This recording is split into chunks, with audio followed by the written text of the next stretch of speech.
Oi, gente! Eu sou a Ali e você está no Literatura Engajada.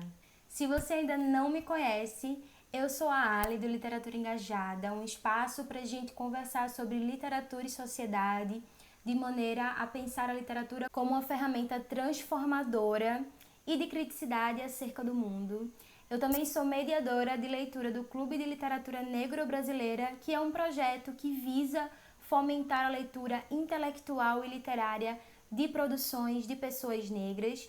E esse projeto foi idealizado por mim, então eu sou a idealizadora e a mediadora do clube. Se você quiser conhecer mais, eu vou deixar aqui embaixo o link para você poder acessar e saber mais sobre ele. Bom, no vídeo de hoje a gente vai conversar um pouco sobre um livro que eu recebi da editora Elefante e eu acho que eu passei uns 2 meses mais ou menos lendo esse livro.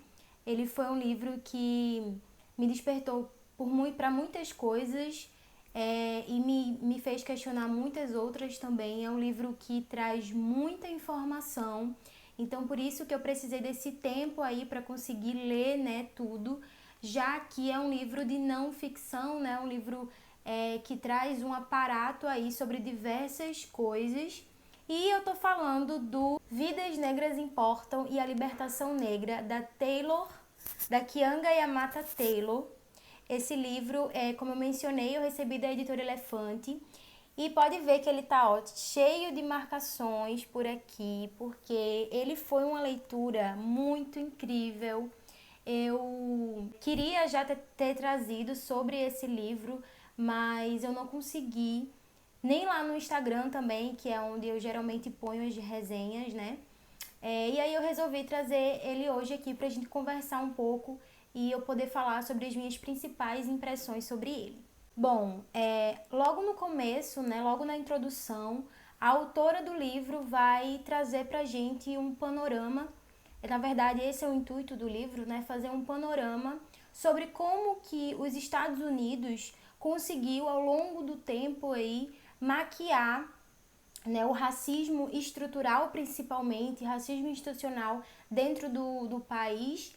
E a autora nesse livro, ela vai trazer um panorama, ela faz aqui uma análise meio diacrônica, né, sobre o racismo, sobre como foi que a sociedade estadunidense se construiu, né, dentro de uma sociedade capitalista e forjada na violência escravagista. Então, na introdução, a autora ela vai trazer pra gente uma reflexão, na verdade, ela vai nos instigar a fazer uma pergunta, que eu acho que é uma pergunta, né, uma reflexão que se baseia, que permeia aí as discussões que a Taylor vai trazer no livro, que é: por que em um país onde o presidente é negro ainda existe tanta violência por parte da polícia, principalmente, tanta violência estrutural contra a população afro-estadunidense?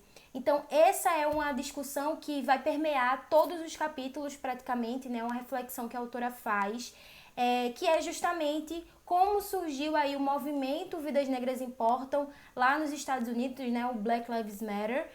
E eu acho que aqui a gente consegue ter uma visão muito, muito ampla e panorâmica sobre esse assunto. Logo no primeiro capítulo, então, a autora ela vai trazer aí, né, sobre como foi que o Estado conseguiu justificar as desigualdades sociais por meio do ideário econômico, né? Então, nesse primeiro capítulo, a autora ela vai trazer pra gente um termo chamado cultura da pobreza, que era por meio da cultura e por meio da moralidade também da população afro-estadunidense. Então, foi por meio desse ideário, né, de culpabilizar a cultura e a moral, né, das pessoas negras nos Estados Unidos, que o Estado conseguiu justificar e usar de estratégia para manter essa relação de desigualdade social, racial e econômica entre pessoas brancas e negras. Então, nesse primeiro capítulo, a autora ela vem trazer esse questionamento e vem trazer essa reflexão a partir de dados também, a partir de fatos, né, e de exemplos para comprovar esse argumento dela. Então, aqui ela vai mostrar que o Estado se usou dessa estratégia para conseguir justificar essa desigualdade, né? Então, para o Estado, a desigualdade se dava por causa da cultura e da indisciplina individual dessas pessoas e não por causa da própria estrutura, né? Culpar a cultura negra não apenas desvia a investigação dos fatores sistemáticos que causam a desigualdade negra, como também tem ganhado ampla adesão dos próprios afro-estadunidenses. E, se os negros aceitam a narrativa dominante que os culpabiliza por sua própria opressão, o desenvolvimento de um movimento negro fica em segundo plano, mesmo que a brutalidade policial persista. Então, como a gente pode ver, nesse trecho fica bem claro o quanto que a Taylor, ela meio que sintetiza, né, esse capítulo, que é um capítulo que vai mostrar sobre isso, essa estratégia que o Estado conseguiu para conseguir justificar essas desigualdades, culpabilizando os próprios afro-estadunidenses por sua opressão. Já no segundo capítulo, a gente vai ver que essa estratégia acabou não dando muito certo, porque o movimento negro conseguiu ainda romper com esse ideário, né, dessa ideia de culpabilizar a cultura das pessoas. E aí o Estado, ele precisava encontrar outra forma de manter essa desigualdade, essa estrutura, porque na realidade o que Taylor ela nos mostra nesse livro é que a todo momento o Estado tenta sempre dissociar a desigualdade econômica e social entre pessoas negras e brancas do racismo estrutural. Então, quebrar com esse ideário do racismo estrutural é uma estratégia muito grande do Estado, porque aí consegue dividir, né? Dividir para conquistar. Que a gente sabe que foi por meio dessa estratégia que a branquitude conseguiu por muito tempo, né, manter pessoas negras escravizadas e tudo mais. E até hoje a gente tem esse tipo de estratégia a partir do sistema capitalista. Então, no segundo capítulo, a gente vai ver que Taylor vai mostrar que essa justificativa por parte da cultura vai ser rompida, e aí a nova estratégia vai ser utilizar um conceito que ela chama de daltonismo racial, que seria um conceito que perpassa um pouco a meritocracia, que inclusive é algo que a gente consegue fazer muito paralelo com o Brasil, né? Essa ideia de meritocracia, de esforço individual, de que você precisa buscar, que você precisa batalhar para conseguir fazer aí a mobilidade econômica, a mobilidade social, ascender socialmente. Então, nesse segundo capítulo, a autora já vai mostrar pra gente essa nova estratégia do Estado para conseguir justificar que agora você tem liberdade de escolha, né? Essa liberdade aí fictícia, podemos dizer, que nunca existiu, na verdade, porque o Estado opera a partir do sistema. E aí a autora ela vai trazer mais dados e mais questionamentos para que a gente consiga visualizar sobre esse assunto dentro do capítulo. O daltonismo racial é uma arma imprescindível no arsenal da elite política e econômica e tem como objetivo dividir aqueles que teriam interesse em se unir e exigir que o governo fornecesse meios para melhorar a qualidade de vida da população. O daltonismo racial e as políticas pós-raciais compõem a falsa ideia de que existe meritocracia nos Estados Unidos, onde o trabalho duro diferencia aqueles que são bem-sucedidos daqueles que não o são. Já no terceiro capítulo, a autora vai agora discutir sobre uma nova estratégia que o Estado coloca, que é a implementação de pessoas negras em cargos de liderança. Então, a partir desse capítulo, a gente vai começar a ver pessoas negras dentro de cargos de prefeitura, até mesmo dentro da própria polícia, né? E eu acho que a partir desse capítulo é que a autora começa a trazer de fato o que ela quer discutir, que é a origem do movimento Vidas Negras Importam e o questionamento, né, sobre o porquê que, mesmo tendo pessoas negras em cargos de lideranças, ainda há tanta violência, principalmente violência policial contra pessoas negras. E aqui ela vai mostrar que, mesmo com essa estratégia nova do Estado, que é implementar pessoas negras dentro desses cargos, ainda havia muita violência, inclusive violência de pessoas negras de dentro desses cargos de liderança contra pessoas negras comum, assim, né? Cidadão civil. E aí eu fiquei pensando muito nesse capítulo, fiquei pensando muito sobre isso, inclusive aqui, ó, Eu fiz até várias anotações dentro do livro, porque eu fiquei refletindo muito sobre isso, fiquei pensando muito e eu cheguei a uma conclusão, que é uma conclusão assim, que na verdade foi a partir da minha reflexão, sabe? Que muitas vezes essas pessoas se voltam contra os seus, né? Muitas pessoas negras em cargos de liderança acabam se voltando contra a população civil afro-estadunidense por motivos de não querer se igualar a essas pessoas no âmbito institucional. Porque a visão do Estado para com essas pessoas é uma visão criminalizada. Então, se você está em um cargo de liderança e você busca defender esse grupo, a instituição, né, o sistema vai começar a te ver numa visão criminalizada também. E aí surge também aquela reflexão que a gente já sabe, né? Acredito que muitas pessoas já viram falar sobre isso, que é a questão de associar atitudes individuais de pessoas negras para o coletivo.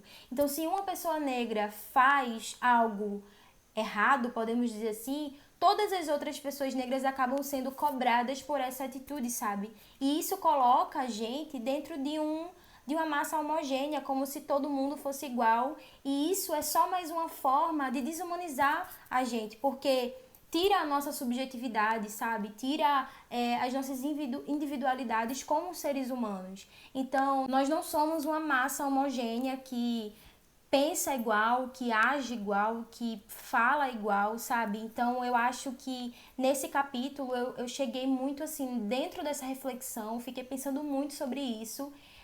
E eu vou abranger muito mais e destrinchar muito mais isso lá no site, que vai sair um texto também sobre isso aqui, então você vai poder ir lá e ler melhor. Bom, e a partir do quarto capítulo é que Taylor vai chegar exatamente no ponto principal do livro, que é discutir sobre as faces da justiça, né? Nesse quarto capítulo é justamente ela falando sobre a violência policial e como que essa violência ela era extremamente, e ainda é, na verdade, maquiada pelo Estado. Então, os policiais, né, e a polícia em si, que querendo ou não uma instituição, não são penalizados por crimes contra pessoas negras, sabe? Então, policiais que matam jovens negros por acharem que eles são suspeitos, nunca são penalizados de fato. E aí a autora ela traz diversos exemplos, ela traz o exemplo do Mike Brown, e a partir desses exemplos a gente consegue ver o quanto que essa justiça tem duas faces de fato, sabe? E é muito fácil a gente conseguir fazer um panorama e um paralelo com o Brasil, com o sistema penal do Brasil. E isso entra também a questão do encarceramento em massa, essa discussão que é muito pertinente também, né? Então, assim, esse capítulo, a autora ela vai trazer sobre isso, sabe? E vai trazer diversos dados, diversos exemplos, diversos fatos que a autora pesquisou e pôs nesse capítulo para poder dialogar e poder conversar, de fato, com o leitor a partir desse capítulo. Já no capítulo 5º, a partir do 5º, na verdade, ela vai começar a destrinchar aí sobre o governo de Barack Obama, né, que foi um governo que os afro-estadunidenses tinham esperança que algo ia mudar, mas que na verdade só piorou. Então aqui ela vai trazer muito essa discussão também sobre o governo Barack Obama, sobre a sua liderança, né, o seu cargo de liderança como um homem negro que está no maior alto cargo executivo do país. E ainda assim tanta violência. Então é a partir desse 5º capítulo que a gente vai começar aí a entrar aqui, a autora ela vai começar a trazer a questão do movimento, como foi que foi surgindo, como foi que foi se organizando para chegar no que a gente conhece até hoje. E no final, a autora ela vai trazer uma hipótese, uma forma que ela pensa de como é que realmente a gente conseguiria ter a libertação negra, como é que a gente conseguiria chegar nessa libertação. Então, não vou destrinchar mais, porque aí, a partir desse 5º capítulo, 6º capítulo, eu vou deixar para vocês lerem e tirarem as suas próprias conclusões. E é uma leitura, assim, bem densa. O livro, ele tem 400 e poucas páginas. Então, é um livro grande, denso, com muitas informações. Então, é um livro que eu quis trazer para cá, porque eu queria falar um pouco sobre ele, falar o quanto que ele conversou comigo, dialogou. E eu acho que a gente consegue fazer muito paralelo com o Brasil, com o sistema do Brasil, principalmente no sentido da violência policial, do encarceramento em massa. Então a gente consegue fazer muito paralelo com o país. E fica de indicação se você quiser conhecer mais, entender mais sobre esses assuntos e se aprofundar mais no estudo, né, decolonial também. E é isso. Bom, eu espero muito que vocês tenham gostado. Não esqueça, por favor, de se inscrever aqui no canal se você é novo por aqui. De me acompanhar lá no Instagram também, que eu tô sempre fazendo atualização de leitura. Tô compartilhando também sobre diversas coisas. Lá no Instagram eu tenho um quadro que se chama Poemice, em que eu sempre tô trazendo poemas, recitando poemas de poetas, né, pra poder falar mais sobre a poesia, para disseminar mais a poesia. Enfim, também tem um site onde lá eu posto alguns outros textos que eu não trago nem muito para cá, nem muito para o Instagram, que não são em formatos de resenha. E também as resenhas completas, assim, mais estruturadas, eu também levo lá para o site. Enfim, é isso. Se você gostou, curte aqui, comenta também se você já conhecia esse livro, se você ficou interessado nesse livro. É muito importante ter o feedback de vocês, tá? Aí eu espero você no próximo vídeo.